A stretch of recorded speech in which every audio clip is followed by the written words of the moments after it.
Let me say something most people are afraid to admit, but everyone needs to hear deep down. If you want to rise above the ordinary, if you want a life that truly belongs to you, if you want to stand out in a world full of noise and conformity, then you must be willing to stand alone when life demands it. Not because you'll always be alone, but because there will be seasons when solitude isn't a choice, it's a necessity. And it's in those seasons that your true character emerges. It's in the quiet moments of testing that you decide who you are. When there's no applause, no hand to hold, no one watching, how you hold yourself together in those hours builds a strength that can't be faked, stolen, or shaken. It's easy to look brave when the room is full of praise. Easy to speak bold words when you're surrounded by supporters. But the real measure of your strength is found in how you talk to yourself when the world goes silent, how you keep going when your plans collapse, how you keep your heart soft in a world that feels cold. Too many people run from solitude, mistaking it for failure.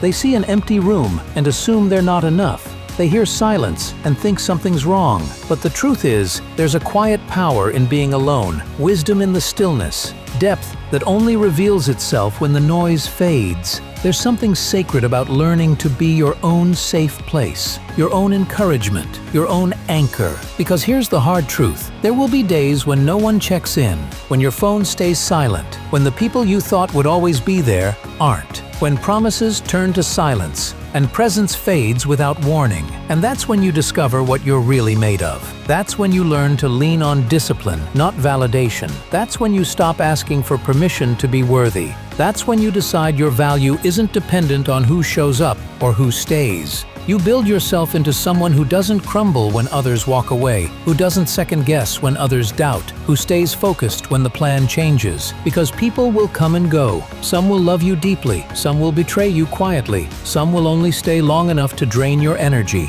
But you can't let their inconsistency disturb your foundation. You have to be so rooted in who you are that no storm can shake you. Real strength doesn't mean you're immune to pain. It doesn't mean pretending you're okay when you're not. It means you feel the ache, the heartbreak, the loneliness, and you still don't break.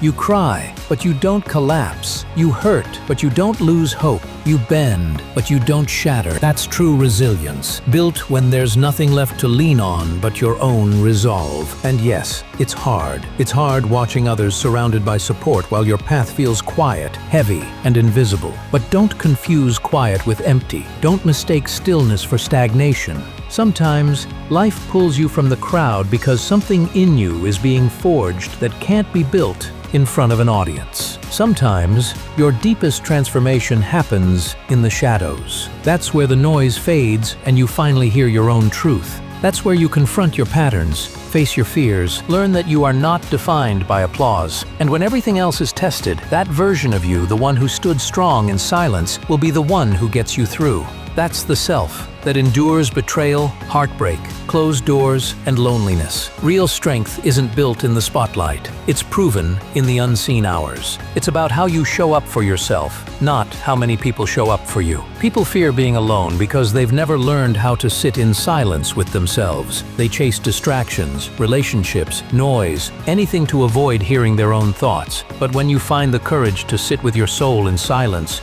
you gain something unshakable.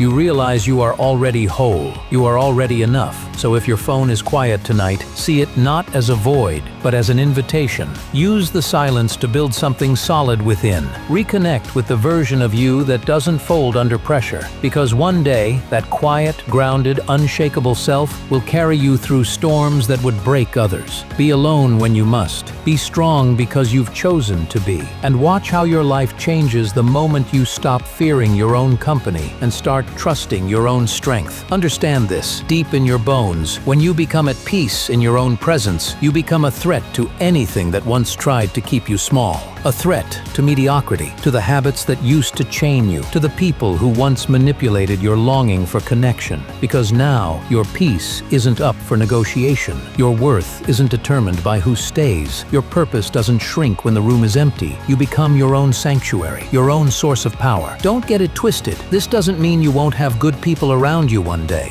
It just means you won't need them to survive. When they come, it'll be a bonus, not a lifeline. You choose relationships because they add to your your life, not because you're afraid of silence. Your love is real, but it doesn't beg. Your presence is kind, but it doesn't perform. You've learned to give without draining yourself, to lift others without setting yourself on fire. And yes, some days it will ache to walk alone, but let that ache shape you. Let it clarify what you truly desire, what you'll never settle for, and what boundaries are now non-negotiable. Sometimes the deepest heartbreaks clear the way for the most radical growth. When you lose who you thought you couldn't live without and realize you're still standing, that's power. When you fight silent battles and keep showing up anyway, that's strength. When you keep creating, hoping, rising, even with no audience, you're planting seeds that will outlive the noise.